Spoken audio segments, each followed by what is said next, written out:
ఇక ప్రస్తుతం power star Pawan Kalyan తనదైన రీతిలో రాజకీయ రంగంలో కూడా రాణిస్తున్నారు. రీసెంట్గా ఆంధ్రప్రదేశ్లో జరిగిన సార్వత్రిక ఎన్నికలలో జనసేన పార్టీ తరపున పవన్ కళ్యాణ్ భారీ ఇమేజ్తో గెలుపొందడమే కాకుండా తాను పోటీ చేసిన 21 అసెంబ్లీ స్థానాల్లో 21 స్థానాలు గెలిపించుకున్నారు.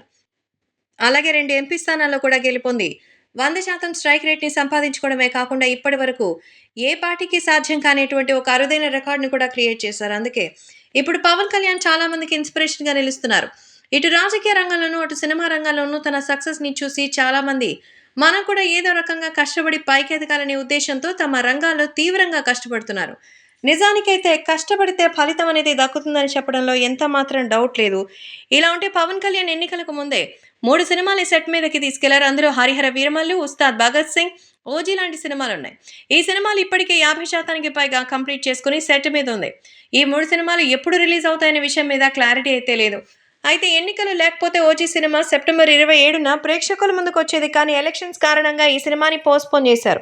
ఆ సినిమా ఎప్పుడవుతుందనే విషయంలో ప్రొడ్యూసర్స్ కానీ పవన్ కళ్యాణ్ కానీ క్లారిటీ అయితే ఇవ్వలేకపోతున్నారు. గత కొద్ది రోజుల క్రితం పవన్ కళ్యాణ్ ఒక 3 నెలల తర్వాత మళ్ళీ సెట్ మీదకి వస్తానని, సినిమా షూటింగ్లో పాల్గొంటానని ఒక మీటింగ్లో అయితే చెప్పారు. అయినప్పటికీ ఇప్పుడు అందుతున్న సమాచారం ప్రకారం ఆయన మరో 3 నెలల తర్వాత కూడా సినిమా షూటింగ్స్లో పాల్గొనే అవకాశమే లేనట్టు తెలుస్తోంది. ఎందుకంటే ఇప్పుడు ఆయన గత ప్రభుత్వం చేసిన పనులన్నీ పరిశీలిస్తూ వాటికి తగిన చర్యలు తీసుకుంటూ ఎక్కడైతే సమస్యలున్నాయో అక్కడ పరిష్కారాన్ని చూపిస్తూనే వస్తున్నారు. ఇదిలా ఉంటే పవన్ కళ్యాణ్ మీద ఇప్పుడు హత్యాయత్నం జరగబోతోందంటూ వార్తలు భారీగా వినిపిస్తోంది. కానీ పవన్ మాత్రం వీటిని పట్టించుకోకుండా చాలా ధైర్యంగా ముందుకెళ్తున్నారు. కాబట్టి ప్రస్తుతం మరికొద్ది రోజులు రాజకీయాల మీదనే ఆయన ఎక్కువ ఫోకస్ చేయాలని చూస్తున్నారు. మరి ఇలాంటి సమయంలో ఆయన సినిమా సెట్ మీదకి ఎప్పుడు వస్తాడు అనేది తెలియడం లేదు. మొత్తానికైతే పవన్ కళ్యాణ్ 4-5 నెలల వరకు సినిమా షూటింగ్లో పాల్గొనే అవకాశాలు లేనట్టుగానే తెలుస్తోంది. ఇప్పటి వరకు ప్రొడ్యూసర్స్ వాళ్ళు పెద్దగా సొంత డబ్బులైతే ఒక ఎత్తు అయితే, ఫైనాన్సియర్ దగ్గర నుంచి తీసుకొచ్చిన డబ్బులకి ఇంట్రెస్టులు బాగా పెరిగిపోతుందని తలలు కొట్టుకుంటున్నారు.